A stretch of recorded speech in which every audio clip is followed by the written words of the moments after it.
तब कथामृतं तप्तजीवनं कविभिरीडितं कल्मषापहं श्रवणमङ्गलं श्रीमदाततं भुवि गृह्णन्ति ये भूरिदा जनाः। শ্রী শ্রী রামকৃষ্ণ কথামৃত বরাহনগর মঠ, তৃতীয় পরিচ্ছেদ, 1887, 8 এপ্রিল।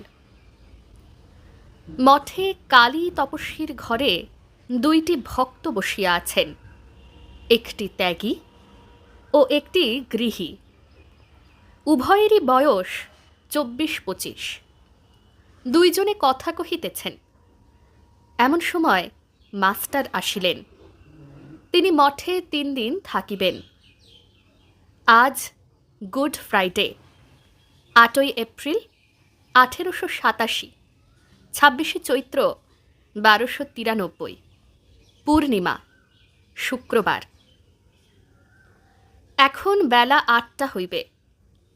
মাস্টার আসিয়া ঠাকুর ঘরে গিয়া ঠাকুর প্রণাম করিলেন।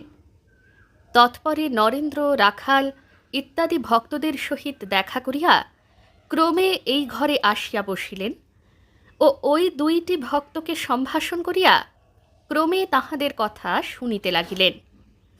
গৃহী ভক্তটির ইচ্ছা সংসার ত্যাগ করেন। মঠের ভাইটি তাহাকে বুঝাচ্ছেন যাতে সে সংসার ত্যাগ না করে। ত্যাগী ভক্ত: কিছু কর্ম যা আছে করে ফেলো না, একটু করলেই তারপর শেষ হয়ে যাবে। একজন শুনেছিল তার নরক হবে। সে একজন বন্ধুকে বললে, নরক কীরকম গা? বন্ধুটি একটু খড়ি নিয়ে নরক আঁকতে লাগল। নরক যেই আঁকা হয়েছে অমনি ওই লোকটি তাতে গড়াগড়ি দিয়ে ফেললে আর বললে, এইবার আমার নরক ভোগ হয়ে গেল।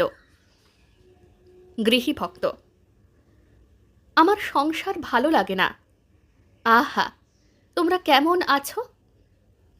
ত্যাগী ভক্ত: তুই অত বকিস কেন? বেরিয়ে যাবি, যাস কেন? একবার শখ করে ভোগ করে নে না। 9টার পর ঠাকুর ঘরে শশী পূজা করিলেন। প্রায় 11টা বাজিল। মঠের ভাইরা ক্রমে ক্রমে গঙ্গা স্নান করিয়া আসিলেন। স্নানের পর শুদ্ধ বস্ত্র পরিধান করিয়া প্রত্যেকে ঠাকুর ঘরে গিয়া ঠাকুরকে প্রণাম ও তৎপরে ধ্যান করিতে লাগিলেন। ঠাকুরের ভোগের পর মঠের ভাইরা বসিয়া প্রসাদ পাইলেন। মাস্টারও সেই সঙ্গে প্রসাদ পাইলেন। সন্ধ্যা হইল। ধূনা দিবার পর ক্রমে আরতি হইল। দানাদের ঘরে রাখাল, শশী, বুড়োগোপাল ও হরিশ বসিয়া আছেন। মাস্টারও আছেন। রাখাল ঠাকুরের খাবার খুব সাবধানে রাখিতে বলিতেছেন।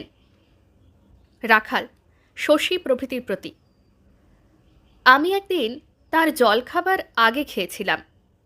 তিনি দেখে বললেন, তোর দিকে চাইতে পারছি না, তুই কেন এ কর্ম করলি? আমি কাঁদতে লাগলুম। বুড়োগোপাল: আমি কাশীপুরে তাঁর খাবারের উপর জোরে নিঃশ্বাস ফেলেছিলুম। তখন তিনি বললেন, ও খাবার থাক। বারান্দার উপর মাস্টার নরেন্দ্রের সহিত বেড়াইতেছেন ও উভয়ে অনেক কথাবার্তা কহিতেছেন। নরেন্দ্র বলিলেন, আমি তো কিছুই মানতুম না, জানেন। মাস্টার: কি রূপটুপ?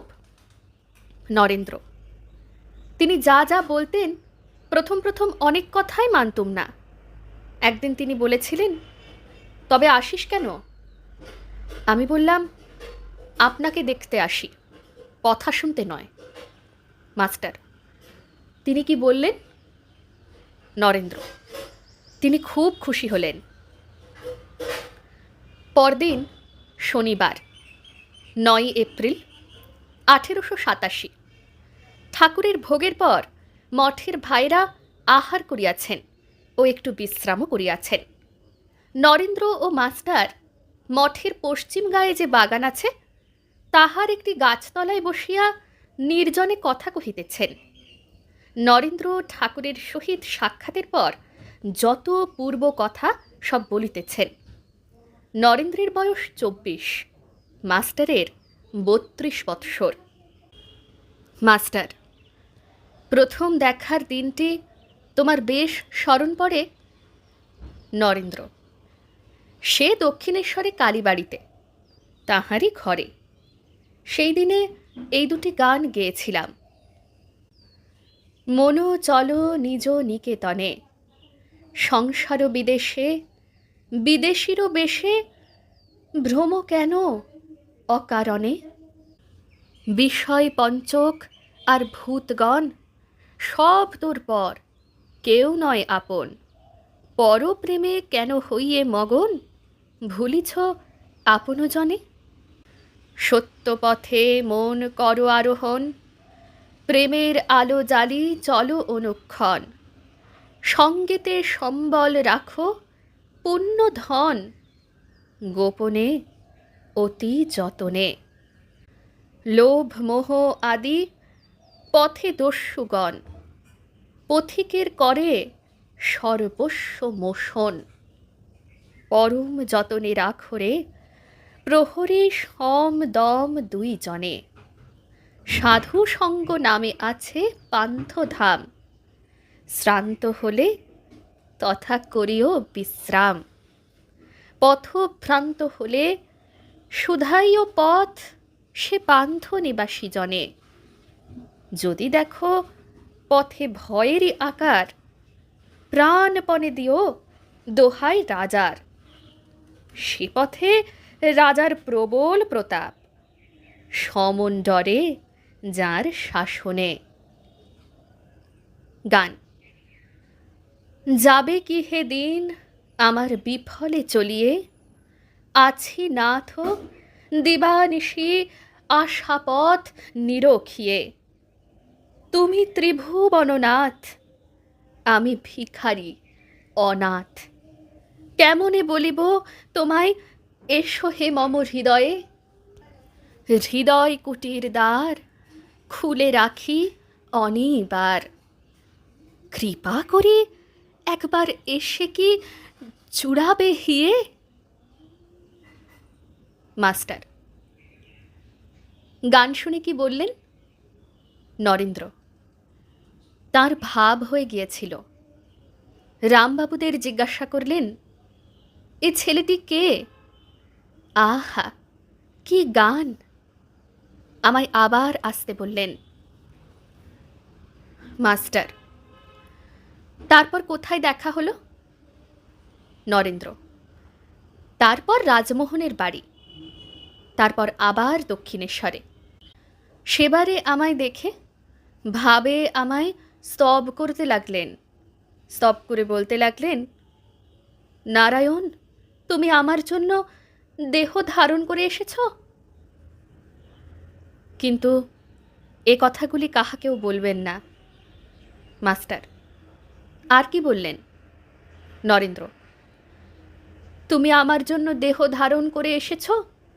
মাকে বলেছিলাম, মা, আমি কি যেতে পারি? গেলে কার সঙ্গে কথা কব? মা, কামিনী কাঞ্চন ত্যাগী শুদ্ধ ভক্ত না পেলে কেমন করে পৃথিবীতে থাকব? বললেন, তুই রাত্রে এসে আমায় তুললি আর আমায় বললি, আমি এসেছি। আমি কিন্তু কিছু জানি না। কলিকাতার বাড়িতে তোফা ঘুম মারছি। মাস্টার, অর্থাৎ তুমি এক সময় প্রেজেন্টও বটে, অ্যাবসেন্টও বটে। যেমন ঈশ্বর সাকারও বটেন, আবার নিরাকারও বটেন। নরেন্দ্র, কিন্তু এ কথা কারুকে বলবেন না। ওং নিরঞ্জনং নিত্যম অনন্তরূপম ভক্তানুকম্পাধৃতবিগ্রহং বৈ ঈশাবতারং পরমেশমেড্যং তং রামকৃষ্ণং শিরসা নমামः। শ্রীরামকৃষ্ণ अर्पणमस्तु।